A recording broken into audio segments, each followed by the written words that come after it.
Hello, I'm Commissioner Alexandra P. Davis from the City of Miramar, and today we are reading Amy Wu and the Patchwork Dragon. During story time, Miss Mary reads Amy's class a book about dragons. Dragons that hoard treasure, dragons that blow fire, dragons that fight knights in gleaming armor. Afterwards, she tells everyone to make their own dragons. Make them special, she says. Make them yours. Sam draws a dragon with enormous teeth. He crafts the wings from postage stamps. Willa sculpts a dragon with a big fat belly. She strings daisies for the tail. Amy paints a dragon with a long, thin body.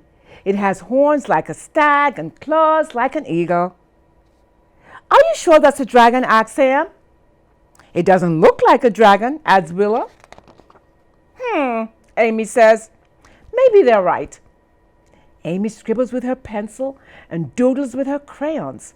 She glues beads to the paper and some to her hair. Bits of dragons emerge. Dragons with shiny green scales, dragons with leathery wings. They look great. They look just like the dragons in Miss Mary's book. But none of them work. None of them feel right. These dragons are not the dragons Amy wanted to make. Time to clean up, says Miss Mary. I'm not done, cries Amy. The rest of the class put their dragons on the show and tell table, but there's nothing from Amy. Nothing at all. Willa and Sam come over after school, but Amy can't even smile. Oh dear, says Amy's grandma. Why the sad face? So Amy tells her. Her grandma gets a twinkle in her eye. Come, she says, let me tell you a story. She tells them about dragons that bring down rain, dragons that are wise and just, dragons that fly without wings. Amy runs to the attic. She remembers where she got the idea for her dragon. She pulls out something red and yellow, something with a big fat snout and golden horns.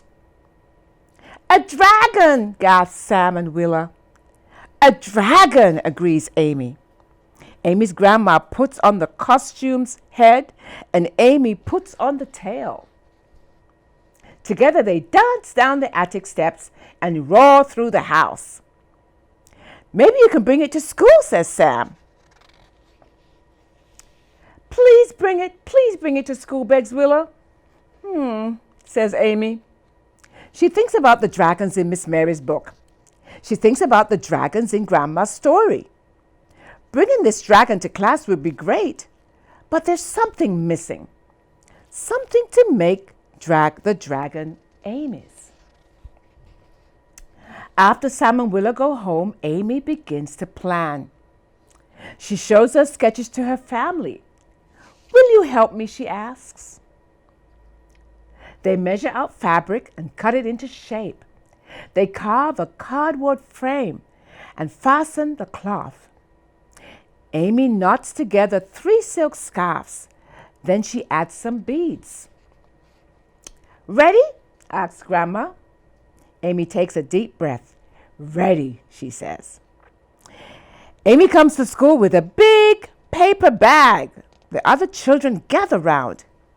Is it your dragon? asks Willa. Show us, cries Sam. Amy puts on the dragon's head. She invites Willa and Sam beneath the dragon's tail. Together they dance through the classroom and roar between the desks. Everyone cheers. Miss Mary laughs so hard she can't even breathe.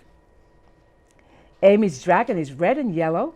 It has a big fat snout and golden horns. It has enormous green wings and a tail of 3 silk scarves and beads and glitter, lots of glitter. It works splendidly. It feels right. It's exactly the dragon Amy wanted to make. That's the end of our story. Hope you enjoyed it.